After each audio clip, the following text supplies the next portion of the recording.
Big boss हा reality show आहे, पण या रियालिटी शोमध्ये काडीची रियालिटी नाही आहे. म्हणजे अक्षरशः बिग बॉसला फेकच बोललं रुचितानं आणि खूप मोठी पोलखोल केली. लिटरली रितेश देशमुख भाऊच्या धक्क्यावरती रितेश देशमुख देखील एकतर्फीच वागतात. म्हणजे एक साईडचं ऐकून घेतात आणि एक साईडला बोलू देत नाहीत.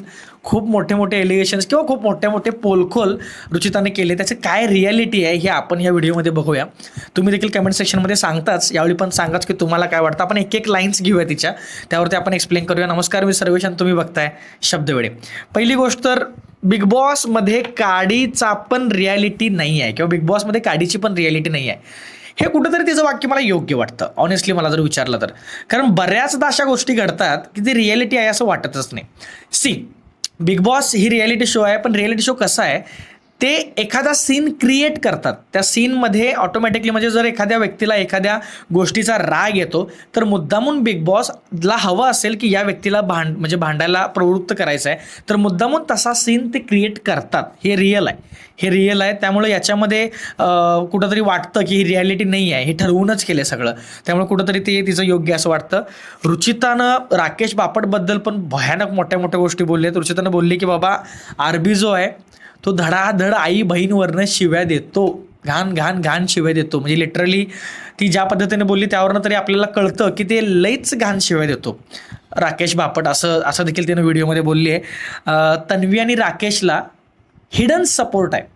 हिडन सपोर्ट म्हणजे तुम्हाला सांगू का, तिनं तिनं तिचं वाक्य काय होतं हे पहिलं तुम्हाला सांगतो. तन्वी आणि राकेश बापट यांच्यातलंच कोणीतरी विनर होणार हे फिक्स आहे.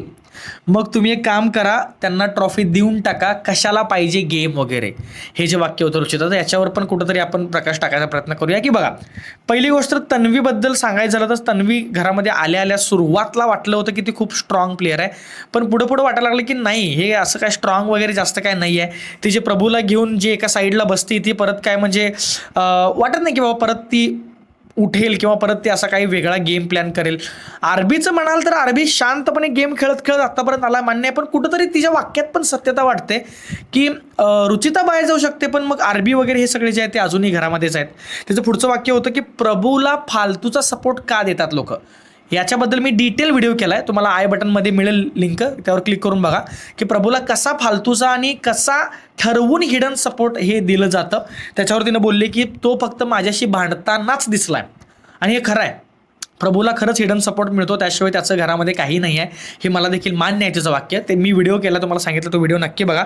त्यानंतर ती देखील सायकोलॉजी स्टुडंट आहे, त्यामुळे ती अचानकपणे स्वतःला बदलू शकत नाही. मग तिला म्हणतात ना की तू राग कमी कर, भांडणं कमी कर, पण ती मी काय करू शकत नाही, हे देखील तिला सांगितले. तन्वी फक्त कॅमेऱ्यासाठीच वागते, कॅमेऱ्यासाठीच करते, कॅमेरा कॉन्शियसच आहे. आणि स्वतः रितेश देशमुखला म्हटले की बाबा भाऊच्या धक्क्यावरती भाऊ जे वागतात, जे बोलतात ते अजिबात मला काय ओके वाटत नाही किंवा अजिबात तिच्याकडनं बोलत नाहीत. पण मला कुठंतरी वाटतं की तन्वीची पण आपल्या रुचिताची पण चुकी आहे. ती एवढ्या वाईल्ड स्टेटमेंट करत होती, एवढं भांडत होती, एवढं पातळी सोडून बोलत होती, त्यावरनं समोरच्या लोक पण तिला हेट करणारच ना, हे पण फॅक्टच आहे.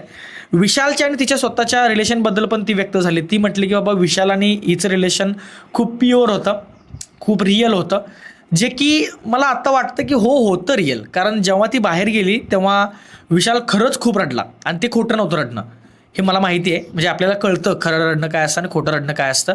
आता तुम्ही प्राजक्तालाच बघा ना, किती जण बाहेर गेली यार, तिच्या जवळची बिचारी एकटीच राहिली घरामध्ये. तिला पण बाहेर म्हणजे बाहेर काढा असं म्हणत नाही मी, पण बघा ना म्हणजे असं किती दिवस म्हणजे. पण रुचिता बाहेर गेल्यानंतर विशाल खरंच मनापासून रडला आणि त्यावरनं वाटतं की त्यांचा बॉन्ड खूप स्ट्रॉंग आहे. पण रुचिताने हे सगळे जे एलिगेशन्स केले, या सगळ्या गोष्टी बोलल्या, ती एवढं पडखडपणे बोलली आहे. पण माहीत नाही जेव्हा परत एकदा बिग बॉस सगळ्यांना घरामध्ये बोलवतात ना, तेव्हा रितेश देशमुख याच्यावरती प्रकाश टाकतील का, की रुचिता तुम्ही इंटरव्ह्यूमध्ये बाहेर असं बोललाय, याच्यावर तुमचं काय मत आहे, असं रुचिताला विचारतील का, हे मला बघायचं आहे. आणि जेव्हा विचारतील तेव्हा रुचिता याच्यावरती उत्तर काय देते, हे पण खूप महत्त्वाचं आहे. कारण हे खूप वाईल्ड आहे. म्हणजे बिग बॉसमध्ये काडीचं पण रियालिटी नाही आहे, किंवा रितेश देशमुख होच ना म्हणणं की बाबा ते बोलूच देत नाहीत, एकतर्फीच बोलतात, किंवा तन्वी आणि राकेश बापट यांनाच सपोर्ट आहे सगळ्यांचा, त्यापेक्षा त्यांनाच ट्रॉफी द्या आणि सोडा एकदाच, मग गेम कशाला पाहिजे, किंवा हे प्रभूचा विषय असेल, तन्वीचा विषय असेल, हे खूप बोल्डली तिनं बोलली आहे. पण मला हेच बघायचं आहे, तुम्हाला याच्यामध्ये रियालिटी काय वाटते. तिने आता जे मी तुम्हाला लाईन सांगितल्या त्याच्यामध्ये तुम्हाला रियालिटी काय वाटते, की खरंच ते जे रुचिता बोलली आहे ते तुम्हाला पटतं का. पटतं तर का पटतं हे देखील तुम्ही कमेंटमध्ये सांगा, कारण तुमच्या कमेंट्स खूप महत्त्वाचे आहेत बरं का. त्या कमेंट्सला घेऊनच मी पुढचा व्हिडिओ बनवतोय, त्या कमेंट्सवरूनच मी पुढचा व्हिडिओ बनवतोय. त्यामुळे नक्की सांगायला विसरू नका. मला कुठं कुठं ते सत्य वाटतं रुचिताचं बोलणं. तुम्हाला काय वाटतं कमेंटमध्ये सांगायला विसरू नका. आपण भेटू नेक्स्ट व्हिडिओमध्ये. तोपर्यंत tata, bye bye, see you.